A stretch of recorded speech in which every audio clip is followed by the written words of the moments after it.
Mới lãnh lương ra 8 triệu mấy, mà đã lúc nào giấc này mới có mấy ngày thôi, còn có 1 triệu mấy à.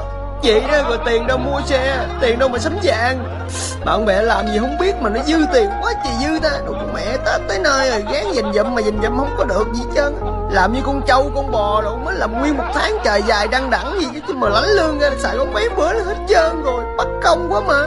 Mới mua có 2 bộ đồ mới rồi nhuộm cái đầu rồi mới trả nợ, trả tiền phòng trọ điện nước rồi phai đứt cái 4 chai rồi. Mới có nhậu sương sương với tụi bạn cuối tháng ăn mừng lãnh lương, bây giờ bức mẹ luôn rồi, hao quá. Ý là không có cờ bạc đá gà tài xỉu bầu cua đủ mấy số đề gì chơi nó nghe mà còn vậy đó. Trời ơi, lương của tôi mới lãnh ra, trời ơi hao quá, quá hao rồi. Trời ơi, tiền ơi là tiền, xương tiền máu, tiền ơi là tiền, hao quá, tiền ơi hao. Xác con mẹ nó định là đây để cuối tháng ăn cháo rồi, hao quá hao, mì gói.